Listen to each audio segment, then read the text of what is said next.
Hey guys, it's Kelsey, and today I have Mercy Tiara's Autumn Story of Us challenge. So for this, we just needed to document one of our relationships, whether it be with family, friends, a hobby, a job. So I had this photo, I needed a scrap of Marcus and Billy, so I figured I would just document the boys in my life. I also thought it would be a really nice opportunity to share the relationship they have between each other.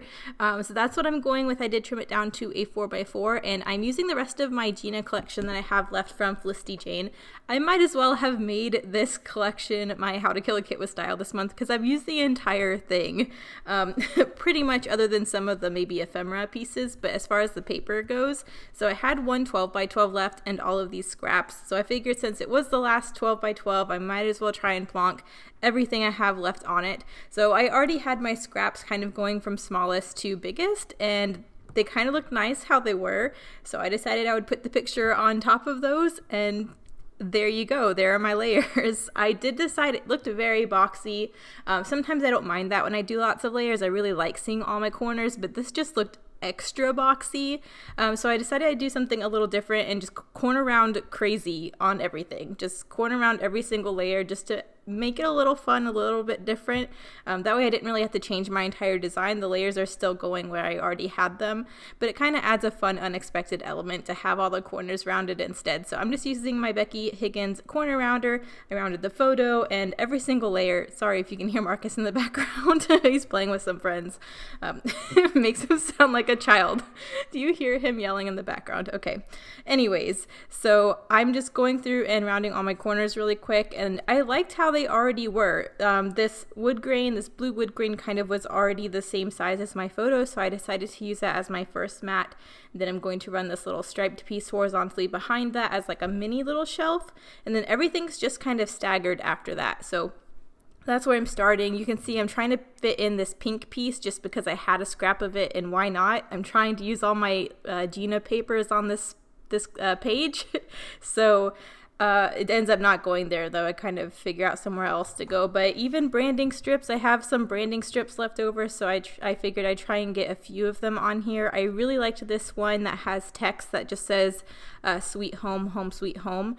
I thought that was really appropriate because I'm also going to be documenting that this is home.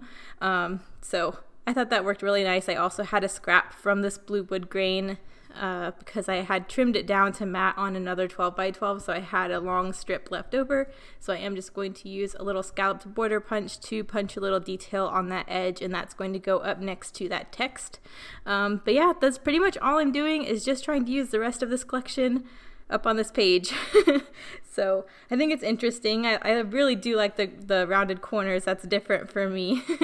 But it is Felicity Jane, so there's a few things you guys probably know I'm already going to pull in, one being a doily, and another being stitching. So you'll see that a little bit later. But I do like how they're already staggered, so I'm going to go ahead and start gluing these things down.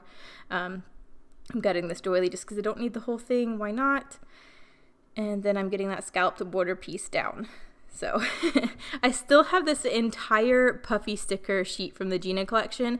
I've used all of the papers. This is the last bit of papers from this collection. I've yet to use any of these puffy stickers, so I wanted to get a good bit of them on this page. So I have this little shelf area next to the page where I figured it would be a good spot for some embellishment. And since I already have this home sweet home idea, I figured I might as well pull in the house, pull in the home, and get them on this page. So I love that little house there. I love that little scallopy border detail, as well as this big home here. So I'm going to be using that home as my title, even though this is about a relationship. It's kind of about my home with Marcus and Billy. So I have that going. I also have these tulle bows. I'm actually surprised I used as many of these tulle bows as I did.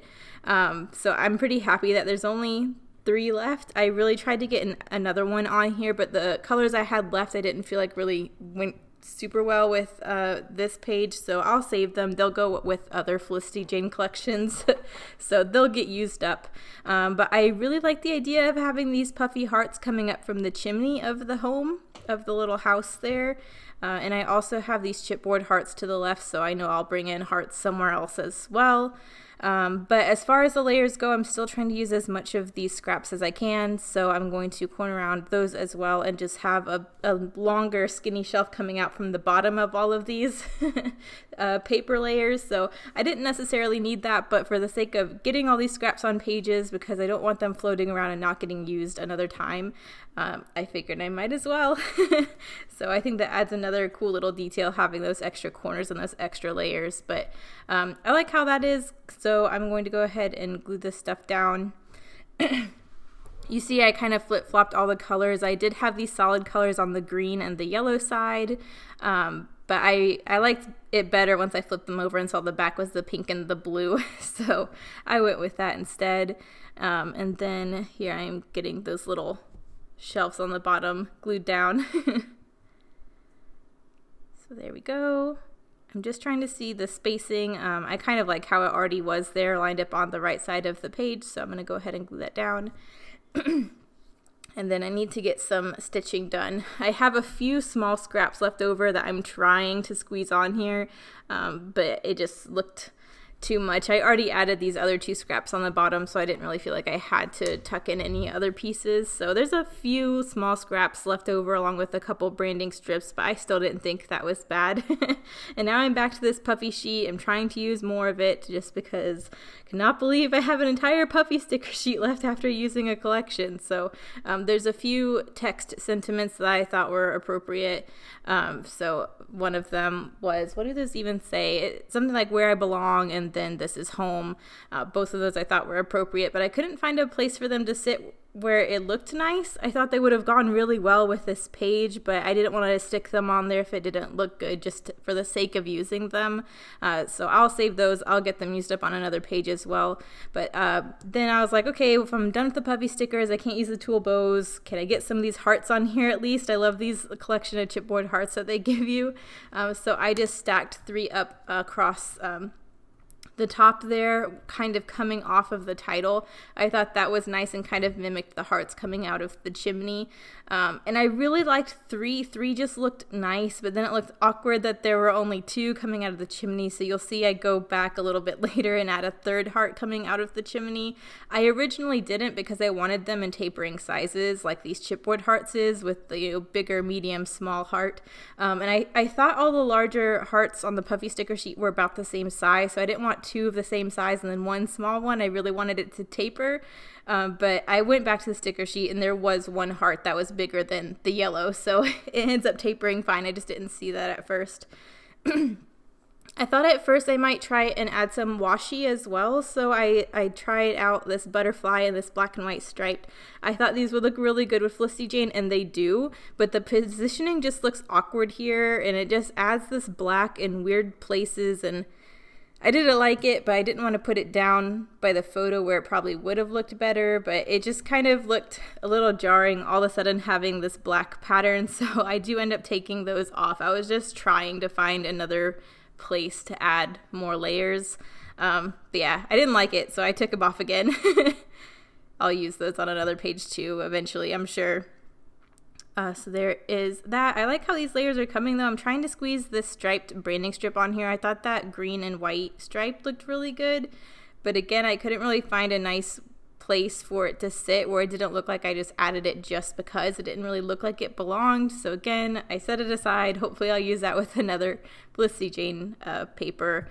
And then this is where I decided to do stitching. So I just decided to go around all of the layers and just stitch around the entire thing.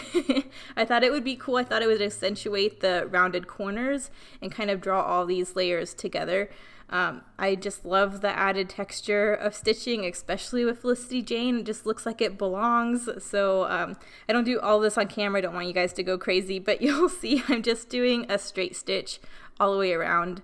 And I think that's a really nice touch. I just use white because it's Felicity Jane. It makes it look more fresh, more clean. So that's what I did there. And then because I'm doing the stitching and because I need to do some journaling, I did also decide to stitch my journaling lines as well. I've done this a few times and I really like how it looks. So that way I kind of bring that thread into the middle of the layer. layers, so you'll see that in a minute. Here I went back, I added that third heart coming off of the chimney, that way I have 3 hearts and 3 hearts. I think that looks nice. And then you see me using my ruler to kind of do this. Stitching journaling lines, it takes like no time at all, because all you need is 2 holes, and then the thread makes the straight line. You don't have to do a back stitch or a skinny or small stitches all the way across. You can just do one strip of thread, and I think that looks really nice and clean. For anyone who's wanting to try it, that's a really easy stitching thing to do, as long as your lines and your holes are straight. So as long as you got a ruler, you're good, or even just scrap piece of paper to kind of keep it lined up. But here I'm just journaling both my boys. I love them both so much, but they have quite the bond of themselves, and then I have the dates. So that's kind of what I'm doing for my challenge, my relationship with these guys, and then in addition, the relationship with each other. So I thought that was really sweet. And then of course I just needed a few more layers. It still looked a little plain. I wanted a little bit of extra detail, so I did tuck a glassine bag behind the doily that still kind of looked naked. It's like there wasn't enough of the glassine bag to show to where you could really see its purpose. But I didn't want it sticking out anymore to where it looked awkward. So then I also had this cute little white tag that Jennifer had sent me in some recent Happy Mail. And I actually talked to her when I thanked her for the package, and she was like, I just thought you could use like all the white die cuts for Felicity Jane. I'm like, oh my gosh, you're so right. Like, just screams Felicity Jane, all these little white die cuts. So I thought this little white tag was perfect. So I tucked that in there. And then she also has these little skinny border die cuts that I thought were really sweet. So I did grab this little hexagon one to go up under the photo, but that's it. So I tried to keep it fresh. I tried to use the rest of the collection without it looking like I just threw everything on there. So I think that's all of my Mercy Tiara challenges too. You'll see a mood board one coming up in a hop. But other than that, thank you guys so much for watching. Bye.